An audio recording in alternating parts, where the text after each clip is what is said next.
Bien-aimés dans le Seigneur, bonjour. Chers téléspectateurs, chers internautes, je suis là pour vous parler de la part du Seigneur et je prie Dieu de vous garder et de vous bénir pendant que vous suivez ce message là où vous êtes, que la grâce de Dieu vous parvienne à cet endroit précis. Nous allons lire dans la parole du Seigneur et après la lecture de la parole de Dieu, je vais prier.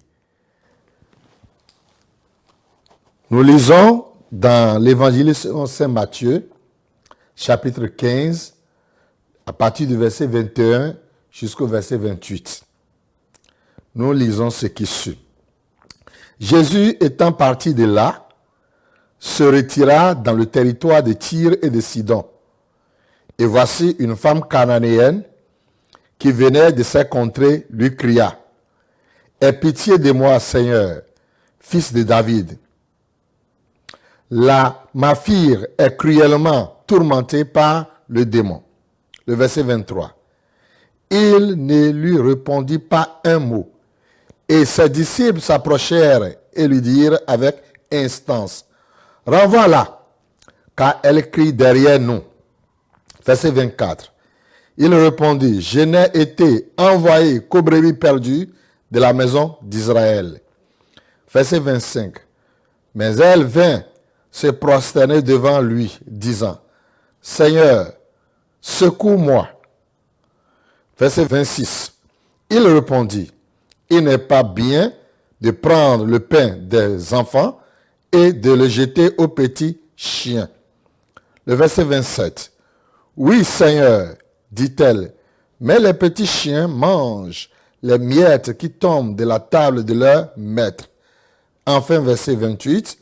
Alors Jésus lui dit, « Femme, ta foi est grande, qu'il te soit fait comme tu veux. » Et à l'heure même, la fille fut guérie. Amen. Prions le Seigneur. Notre Sauveur et notre Dieu, nous bénissons ton Saint-Nom pour ta parole que tu nous envoies en ce moment. Et nous demandons à ce qu'elle puisse nous faire du bien. Tous ceux qui vont l'entendre de loin comme de près soient effectivement bénis. Nous croyons que tu vas le faire, car ta parole ne sort jamais en vain. Quelque chose va se passer dans nos vies pour la gloire de ton nom. Merci de bénir cette parole dans le tréfonds de nos cœurs, dans le précieux et glorieux nom de notre Seigneur Jésus-Christ. Nous avons ainsi prié. Amen. Le thème de notre message que nous allons entendre est intitulé « La foi et la persévérance ». La foi vise une chose et la persévérance essaie de l'atteindre. Jésus, un jour, s'est rendu dans une contrée de Tyr et de Sidon.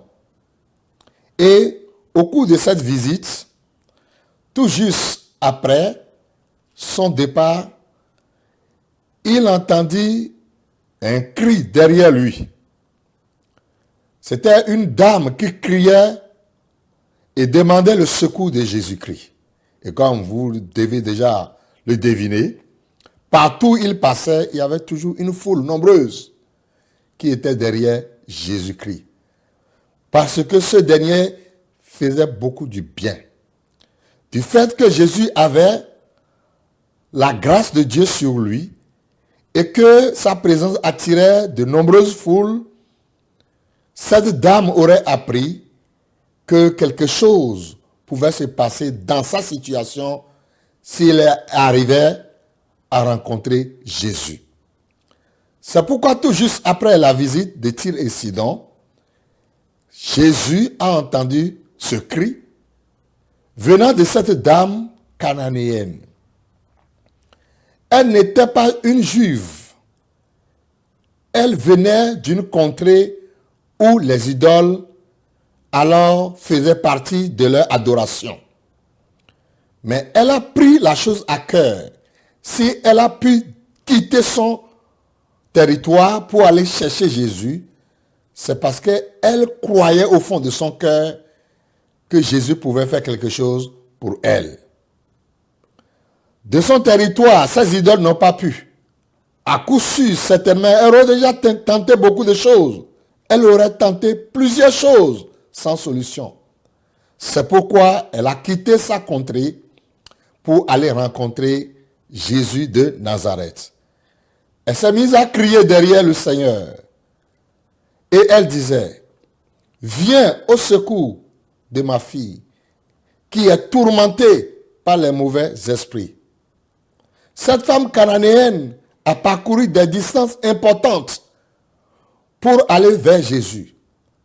Quand on a une situation, quand on a un problème, quand on a une charge qui vous perturbe le cœur, vous ne pouvez pas dormir tranquillement chez vous. Même si la solution est à des milliers de kilomètres, vous êtes tenu à aller la chercher. Elle est sortie et elle a vu Jésus. Elle était confrontée à plusieurs obstacles pendant qu'elle criait vers Jésus-Christ. Sachez-le, mes frères, sachez-le, chers téléspectateurs, que dans la vie, il faut un engagement. Il faut savoir ce qu'on cherche et se donner les moyens de l'avoir.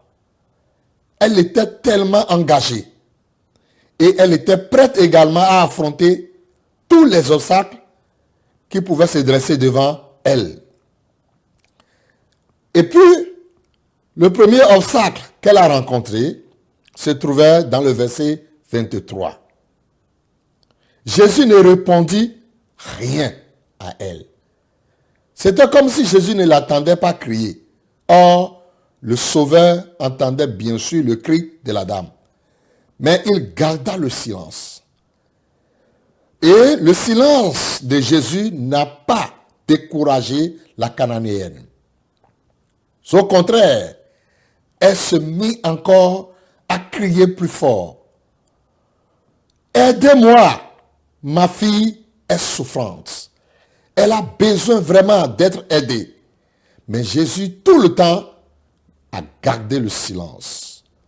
Mes frères, il peut en arriver dans votre vie où vos prières, ça va, vous semblez comme si Jésus ne vous écoute pas. Vous allez crier fatigué, vous allez jeûner, vous allez faire beaucoup de choses. Mais le silence de Dieu va vous étonner. Et humainement parlant, nous allons croire parfois que Jésus ne nous écoute pas. Or, il écoute bien. Il a dit, même avant que vous n'ouvrez la bouche, je suis déjà au courant de quoi vous en avez besoin. Cette dame, si c'était vous et moi, peut-être le découragement allait venir nous stopper sur le chemin. Mais elle était déterminée. Ma prière pour toi, c'est que tu sois déterminé comme la Cananéenne. Elle savait de quoi elle était capable de faire en suivant Jésus. Elle ne pouvait pas faire demi-tour parce qu'elle savait qu'en retournant chez elle, la solution ne pouvait pas être accordée. Elle était déterminée malgré cet obstacle. Elle a bravé l'obstacle du silence du Seigneur en continuant à le suivre et en continuant à faire son geste, le dit geste qui la poussait à crier et à demander l'aide de Dieu. Mes frères, quand on est dépassé, il faut chercher l'aide de Dieu. Quand on est dépassé par des événements, par des charges, par des situations, par des problèmes, par des préoccupations, nous devons crier à une seule personne qui a la capacité de nous écouter, la personne de notre Seigneur Jésus-Christ. Et ma prière pour toi qui m'écoutes, de loin comme de près, quelle qu'en soit ta situation, ta difficulté, que le Seigneur Dieu intervient ou pas intervenir dans ton cœur, il faut toujours garder l'espoir en le suivant comme la Cananéenne. Elle brave le tout premier obstacle, l'obstacle du silence.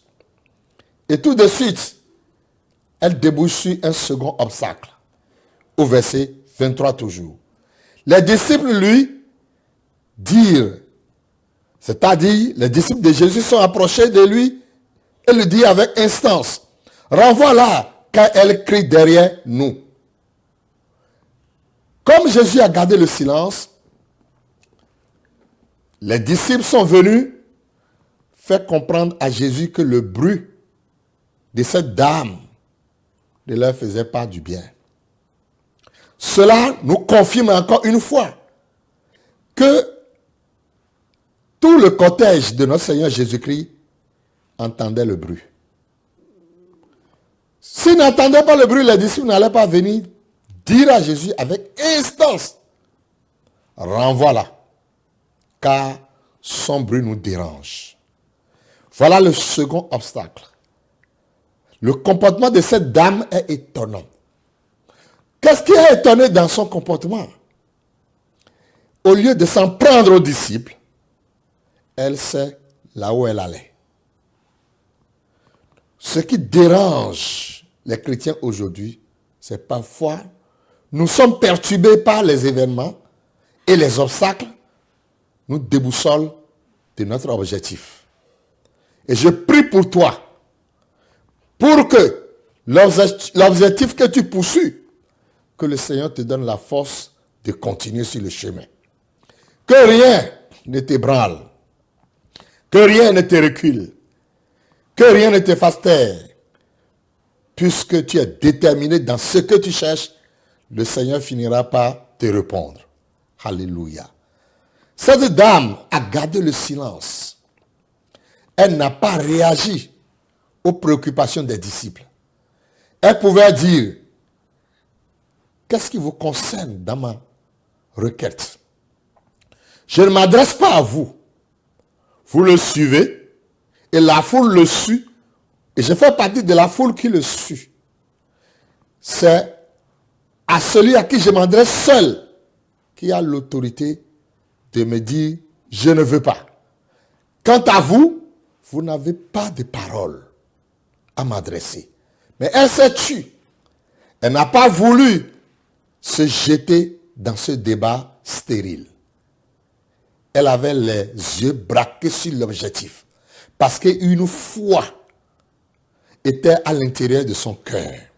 Elle croyait fermement que Dieu allait faire quelque chose pour elle.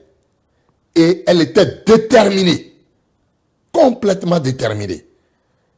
Les disciples ont dit à Jésus avec insistance, renvoie-la de derrière nous, car elle crie. Cette dame remporta encore une deuxième victoire sur le second obstacle.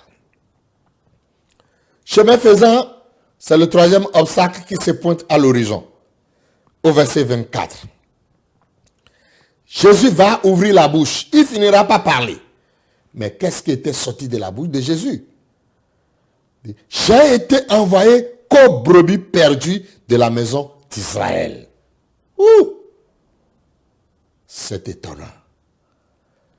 L'espoir de cette dame était arrivé sur le point de s'éclater. Mais elle réunit son courage. J'ai été envoyé qu'aux brebis perdues de la maison d'Israël. Cela veut dire que tout est clair.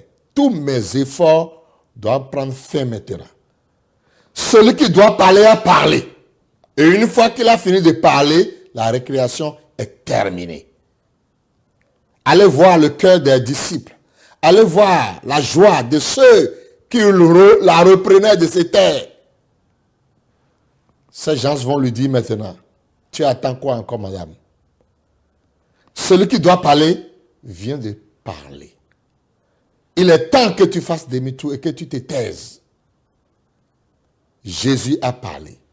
Mais cette dame, chaque fois quand je lis son histoire, chaque fois quand je l'analyse, elle m'a toujours étonné.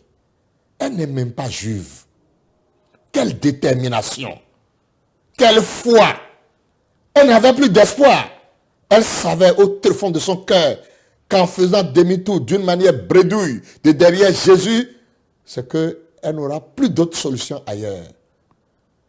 Elle s'est dit en elle-même, il vaut mieux que je meure derrière cet homme. Je ne ferai pas demi-tour.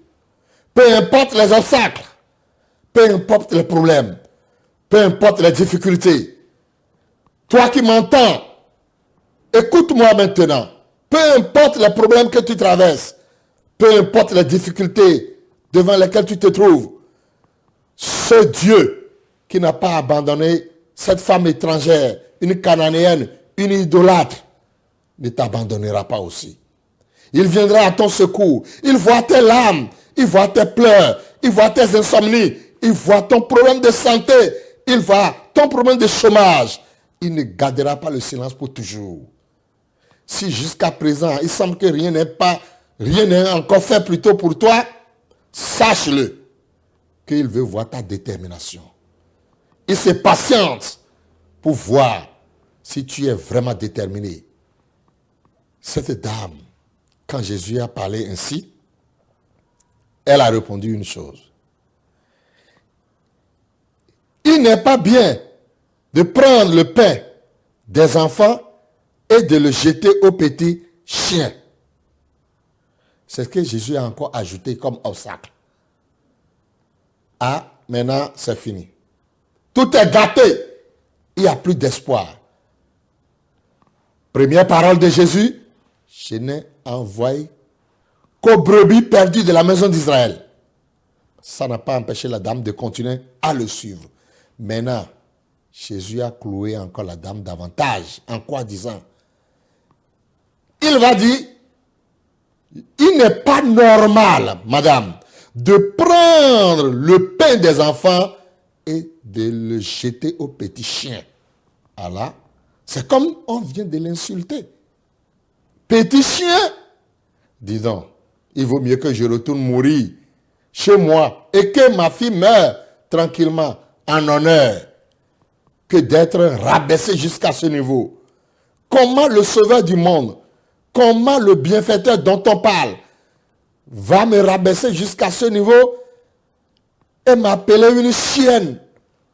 Parce qu'il va dire qu'il n'est pas normal de prendre le pain réservé aux enfants et de le donner aux petits chiens.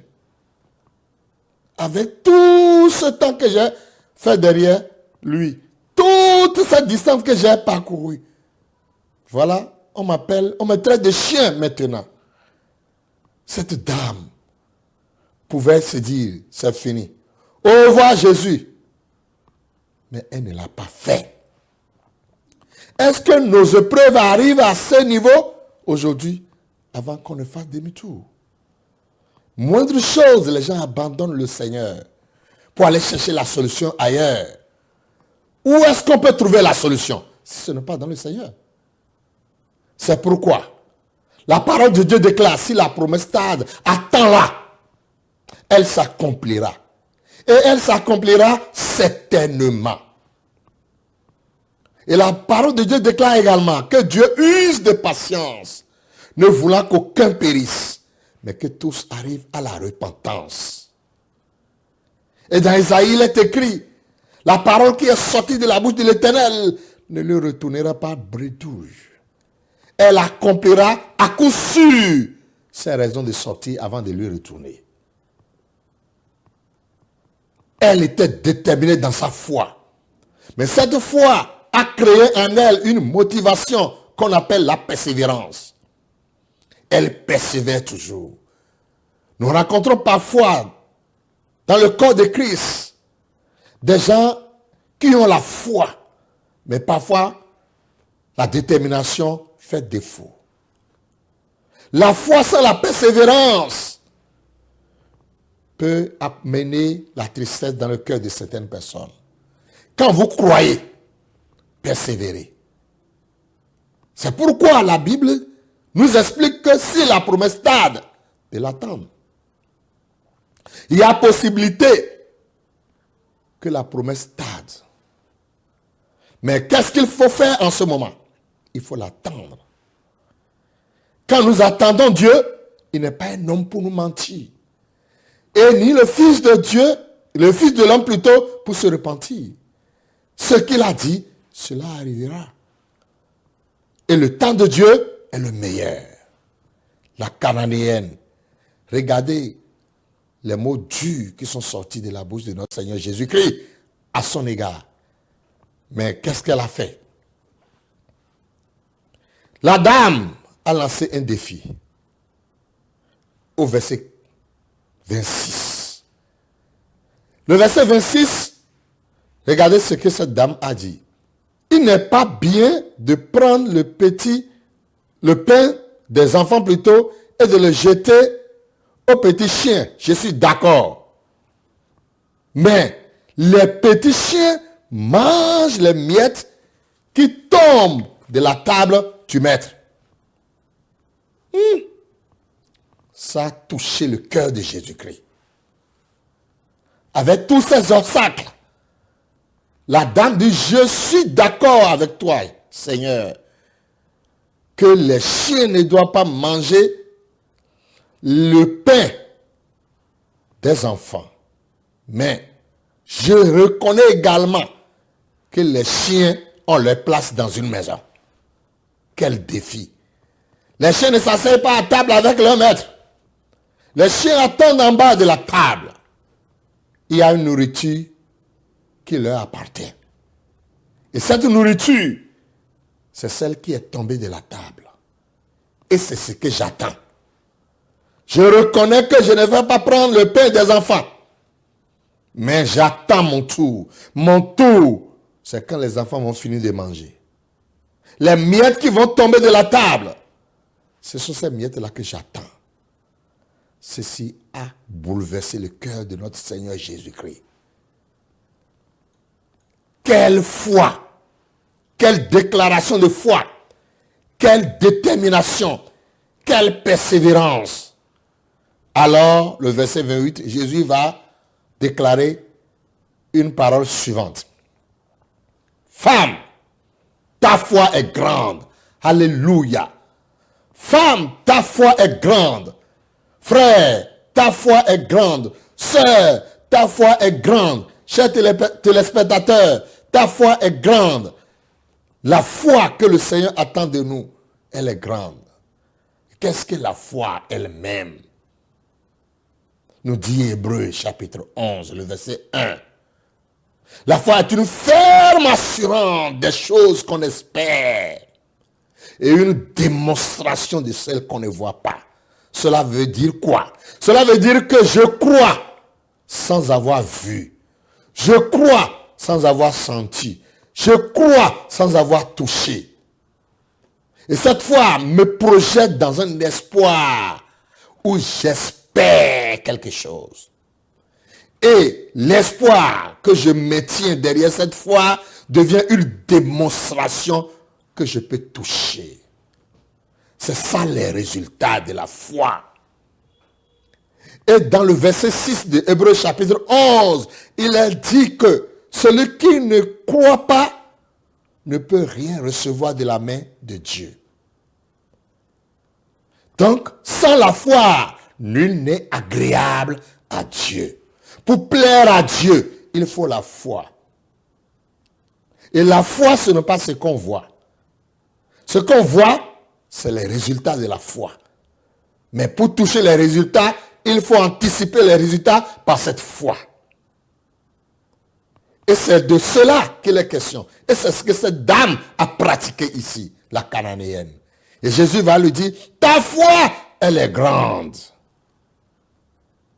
Et il ajoute, qu'il te soit fait comme tu veux.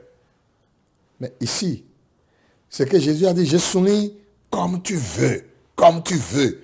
Cela veut dire que la foi peut vraiment révolutionner la vie d'un homme et le placer à un niveau incroyable parce que c'est ce qu'il veut. La foi nous projette dans un avenir meilleur et nous place à une place que nous voulons. Jésus va lui dire, femme, ta foi est grande, qu'il te soit fait comme tu veux. Et la Bible dit, et à l'heure même, sa fille fut guérie. Alléluia.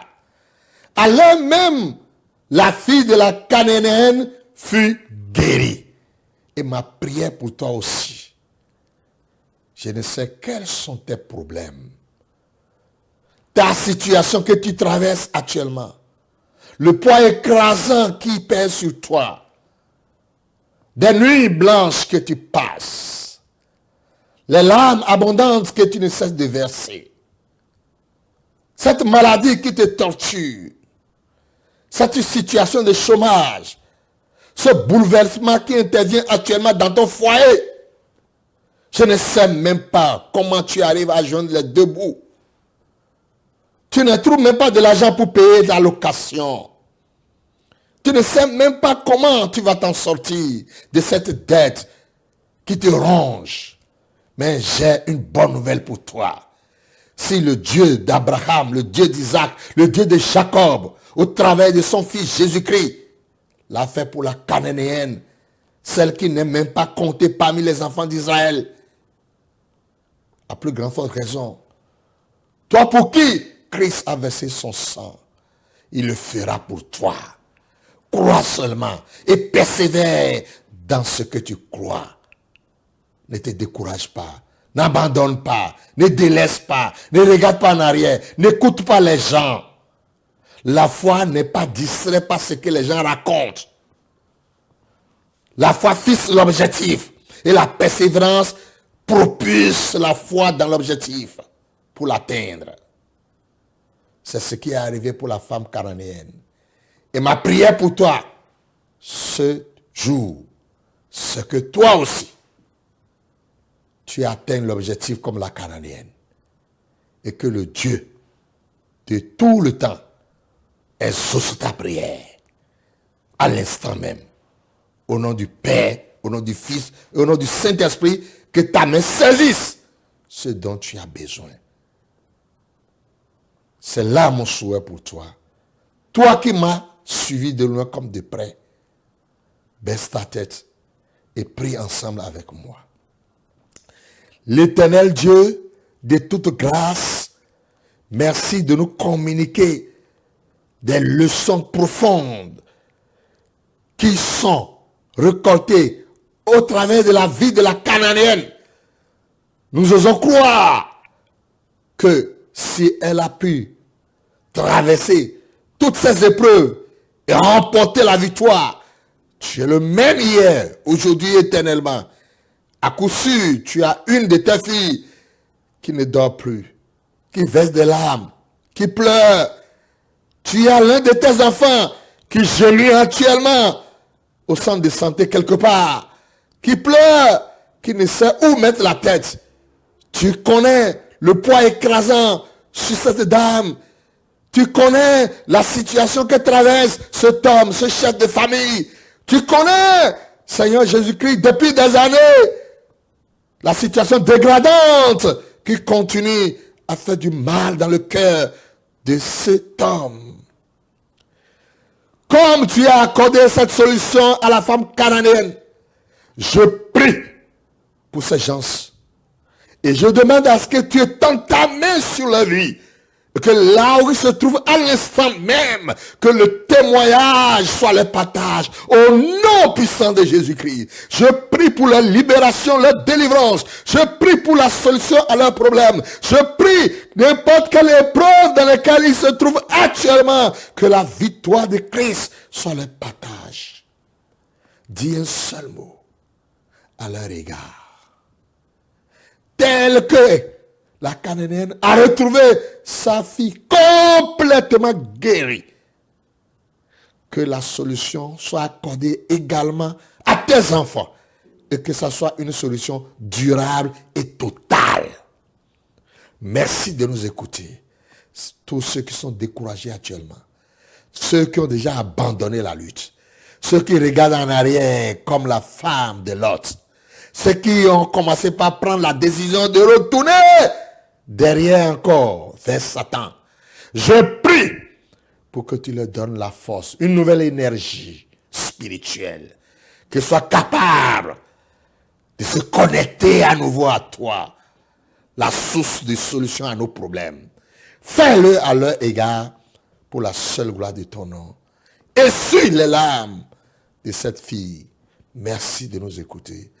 Au nom puissant de Jésus, nous avons ainsi prié. Amen.